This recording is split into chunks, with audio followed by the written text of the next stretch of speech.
চলো তোমাদেরকে দেখাই আমার টাকাগুলো ঠিক কোথায় আমি ধ্বংসটা করি। এটা হচ্ছে পার্পার থেকে আমি কিছু প্রোডাক্ট অর্ডার করেছিলাম, যেটার এখন আনবক্সিং এর ভিডিও তোমাদের সাথে শেয়ার করছি। টাকা হাতে আসার আগে আমি ভেবে নিই যে কি কি জিনিস কিনতে হবে, কোথায় কোথায় টাকাটা খরচা করতে হবে, এটাই হচ্ছে কথা।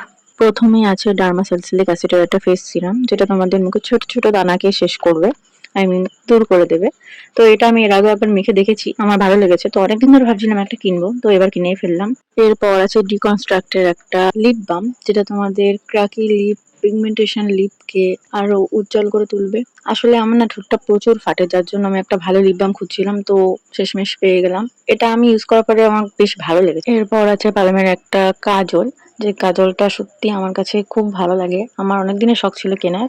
আর এরপর আছে হচ্ছে লিপস্টিকটা। এই লিপস্টিকটা মধ্যে লেখা আছে যেটা নন ট্রান্সফার, মানে ট্রান্সফারই হবে না, তো মেখে দেখা যাক কেমন লাগে। আর এরপরে যে কটা জিনিস তোমাদের সাথে আমি শেয়ার করছি সবগুলো আমি গিফটে পেয়েছি, মানে কিনেছি আমি 4টে জিনিস, তার সাথে এই জিনিসগুলো সব পার্পল আমাকে গিফট করেছে। এর মধ্যে কিছু আছে শ্যাম্পু, কিছু আছে ফেস ওয়াশ, কিছু আছে মুখে মাখার ক্রিম, আর এই যে লাস্টে এটা দেখতে পাচ্ছ ট্রেসেমের একটা হেয়ার সিরাম।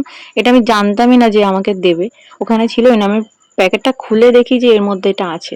তো এই যে এই জিনিসগুলো সব আমি পেয়েছি গিফটে। তো গিফট পেতে কার না ভালো লাগে বলো, তারপরে যদি থাকে এতগুলো জিনিস। তো আজকের মতো টাটা।